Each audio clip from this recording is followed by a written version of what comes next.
जब किसी चीज़ को अगर हम पाने की बहुत ही कोशिश करते हैं लेकिन वो बहुत ही आसानी से हमें मिल जाता है तो समझिए दोस्तों दाल में पक्का कुछ काला है। और यहाँ पे अरसी जो है अपनी माँ के साथ मिलकर झनक के साथ रचने वाली है बहुत ही घटिया चाल और झनक के खिलाफ। जी हाँ दोस्तों, हम बात कर रहे हैं स्टार प्लस के शो झनक की। तो दोस्तों आगे बढ़ने से पहले आप इस चैनल पर नए हैं तो इसे सब्सक्राइब कर दीजिए, साथ ही बेल आइकन को भी दबाना ना भूलें। वीडियो अच्छी लगी हो तो बेशक इसे लाइक कर जरूर से कर दीजिएगा दोस्तों। तो अब तक आपने सीरियल झनक में देखा कि अर्शी जो है अनिरुद्ध का घर छोड़ के जा रही है। शॉकिंग न्यूज, अर्शी के इस तरीके से घर छोड़ के जाने की वजह से सभी लोग काफी ज्यादा रिक्वेस्ट कर रहे हैं कि वह घर छोड़ के ना जाए। यहाँ फैमिली जो है रिक्वेस्ट कर रही है, बिपाशा, तनुजा और सुबो जो है वो सभी जो है इस सभी चीज उसको रोकने की कोशिश कर रहे हैं कि तुम इस घर की बहू हो, इस घर की लक्ष्मी हो, अगर घर की लक्ष्मी चली जाती तो वह घर सर्वनाश हो जाता है। बेटा हमें माफ कर दो, हनी की हरकतों के लिए हम बहुत ही ज्यादा शर्मिंदा है और यह भी जानते हैं कि उसने अपनी जिम्मेदारी तुम्हारे प्रति नहीं निभाई। पर तुम यह बात भी तो अच्छे से जानती हो ना कि उस लड़की की वजह से उसका दिमाग जो है पूरी तरह से खराब हो गया है और उस लड़की ने ना जाने कैसा जादू टोना कर रखा है अनिरुद्ध के ऊपर, जिस वजह से तुम्हारे साथ वो अच्छे से बिहेव ही नहीं करता है। लेकिन बेटा अनिरुद्ध, तुम्हें अपनी पत्नी मानो या ना मानो, हम तो तुम्हें अपनी बहू मानते हैं। तुम हमारे घर की लक्ष्मी हो, ऐसे रूठ के मत जाओ। अर्शी यहाँ किसी की बात नहीं सुनती और कहती कि जिस आधार पे मैं इस घर में रह रही थी वह आधार ही जब खोखला है तो यहाँ रहने का मेरा क्या मतलब है। उसने सबके सामने यह ऐलान कर दिया कि वह झनक से शादी करना चाहता है। तो आप क्या चाहते हैं कि मैं यहाँ आंसू बहाऊं उसके लिए, बैठकर ऐसे इंसान के लिए आंसू बहाऊं जो कभी मेरा था ही नहीं और जो मेरी जिंदगी की सबसे बड़ी मुसीबत है, सबसे बड़ी प्रॉब्लम है, उसको बैठ के मैं देखती रहूं। देखिए मेरे से तो अब ये सारी चीजें बर्दाश्त से बाहर है और अब पानी सर के ऊपर जा चुका है, इसलिए अब मैं यहाँ पे बिल्कुल नहीं रह सकती है। मुझे रोकने की अब कोई भी कोशिश ना करे क्योंकि रहने का यहाँ कोई मतलब है ही नहीं। आप यहाँ देखने वाले हैं अर्शी अपने कमरे में पैकिंग कर रही होती है, यहाँ तनुजा बिपाशा उसे बहुत समझाती है लेकिन अर्शी किसी की बात नहीं सुनती और फिर से कंप्लेन करने लग जाती है अनिरुद्ध के लिए। लेकिन तभी यहाँ पे अनिरुद्ध आ जाता है, वो अर्शी से बात करना चाहता है। तनुजा उसे रोकती है कि तुम्हें अर्शी से क्या बात करनी है, तुम ऑलरेडी उसको बहुत ही हर्ट कर चुके हो और तुम्हें उसे हर्ट नहीं करने दे सकती हूँ। तुम्हारी वजह से देखो आज यह घर छोड़ के जा रही है। साथ ही यहाँ बिपाशा भी अनिरुद्ध को कहती है कि चले जाओ यहाँ से, अर्शी तुमसे बिल्कुल बात नहीं करना चाहती है। तो यहाँ पे अनिरुद्ध भी बिपाशा को कहता है कि मैंने आपसे तो बात ही नहीं की, मैं अपनी मॉम से बात कर रहा हूँ, तो आप प्लीज बीच में मत बोलिए। और जो है अनिरुद्ध ने जब बिपाशा को ऐसा जवाब दिया उसके बाद बिपाशा जो है रिश्तों की अहमियत पर समझाने लगी है, वो भी जो खुद आज तक रिश्तों की अहमियत को नहीं समझी है, अपने खुद के फैमिली को जो उतने अच्छे अपने सास ससुर को अच्छे से मानती ही नहीं है। और वो आज कहने चली है बिपाशा जो है तनुजा से, अनिरुद्ध से कि मेरा यहाँ पे क्या मतलब है। और यहाँ पे बोलते हैं कि आपको बीच में मत बोला कीजिए, मैंने आपको बोला है कि बोलने के लिए। अब आपको अनिरुद्ध जो चाहता है अर्शी के पास उससे बात करना चाहता है लेकिन अर्शी उसे पूरी तरह से इग्नोर करती है। अर्शी कहती है कि अब कुछ भी बात करने लायक है ही नहीं। अनिरुद्ध, मैं अब तुमसे कोई बात नहीं करना चाहती हूँ, तुम्हारी कोई भी एप्लीकेशन मुझे काम नहीं करना चाहती है। अब जो भी है जनक से जाओ शादी कर लो और मैंने तुम्हें आज़ाद कर दिया है, लेकिन मेरी नज़रों के सामने अब तुम मत आना। मैं हमेशा आपके लिए घर छोड़ के जा रही हूँ, तुम मुझे मत रोकना। तो दोस्तों यहाँ पे आप देखेंगे जब अर्शी इस घर को छोड़ के जा रही होती है तो अनिरुद्ध उसे ऊपर से देख रहा होता है, मानो ऐसा कि वो अब उसे रोकना तो चाहता है, अपनी अंदर की आवाज़ से उसे रोकना चाहता है कि अर्शी मत जाओ, तुम इस घर को छोड़ के मत जाओ, तुम इस घर में रह रही थी तो ऐसे मानो तुम भी इस घर की सदस्य थी, तुम ऐसे जा रही तो मुझे बिल्कुल अच्छा नहीं रह रहा है। अब हमारे बीच कुछ अच्छा रिलेशन नहीं, लेकिन दुनिया के सामने हम तो पति पत्नी है ना, पर आपस में हमारा पति पत्नी जैसा कोई रिश्ता ही नहीं है रहा। लेकिन एक टाइम था जब तुम मुझे अपनी अच्छी लगती थी, मैं तुमसे बात करना चाहता था, अब वो सारी इक्वेशन चेंज हो गई है।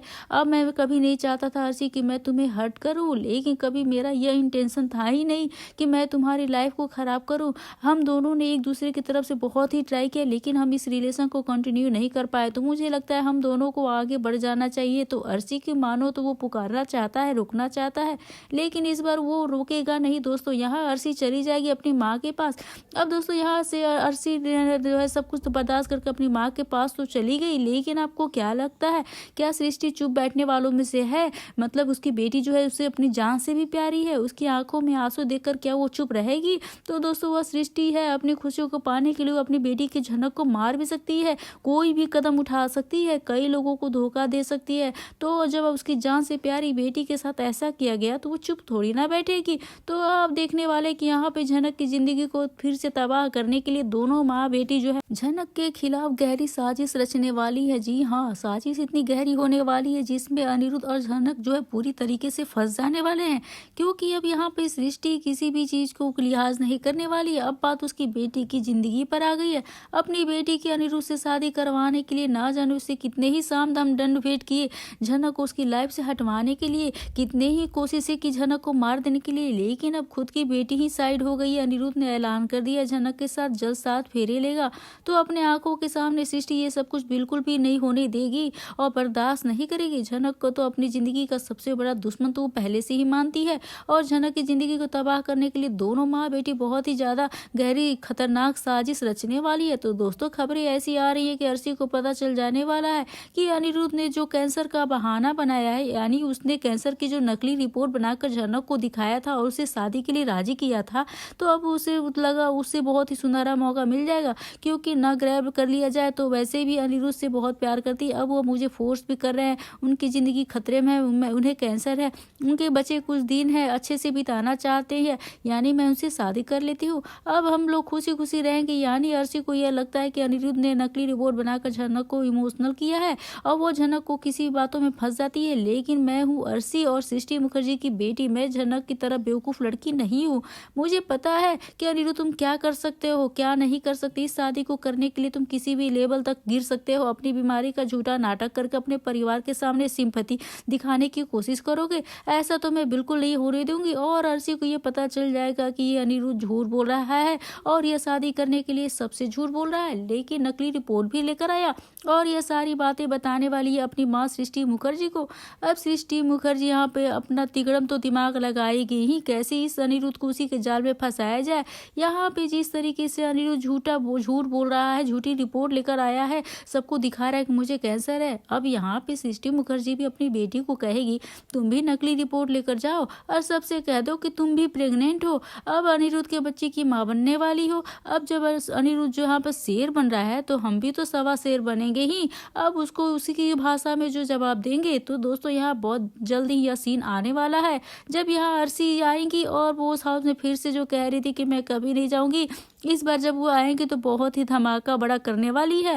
वेल झनक अनिरुद्ध अब ये अपनी शादी की तैयारियों में तो लगे ही हैं। यहाँ पे झनक इस वजह से तो हाँ कर ही दी है क्योंकि अनिरुद्ध के पास तो समय बहुत ही कम बचा हुआ है, यानी अब वो सभी की तरह से ताने सुनने के लिए राजी हो जाएगी। जो भी उसके परिवार वाले उसे देंगे अनिरुद्ध के लिए, वह किसी के भी ताने सुनने को तैयार है। तो लेकिन यहाँ पे उसे कहा भी था कि तुम यह शादी के लिए मना कर दो, क्योंकि बेटा अगर तुमने शादी कर ली ना तो तुम्हारी जिंदगी वैसे भी खराब हो जाएगी, तो तुम अपनी भविष्य की चिंता करो। अब दोस्तों देखिए कहानी को कहां से कहां लाकर उठा दिया। अब दर्शक देखना चाहते थे अनिरुद्ध झनक को एक साथ, पर इस तरीके से नहीं देखना चाहते थे और साथ यहाँ पे दर्शक यह भी चाहते थे कि झनक आगे बढ़े, अपनी जिंदगी में कुछ अच्छा करे, बड़ी हीरोइन बने। लेकिन अब सब चीजों को बिल्कुल ही ड्रॉप कर दिया गया है। आदित्य कपूर ने भी कह दिया कि झनक को मुंबई नहीं आने देना, झनक की जान को खतरा है नकली ब्रजभूषण जी से और झनक को मारने के लिए सभी तरह के हथकंडे अपनाए जा रहे हैं। तो झनक की जान बचाने के लिए अनिरुद्ध ने झनक से शादी तो कर ली, लेकिन इस तरीके से कभी आगे बढ़ पाएगा क्या? झनक कभी इंडिपेंडेंट वुमेन बन पाएगी? हमेशा उसको ऐसा ही दिखाया जाता है, लाचार बेबस।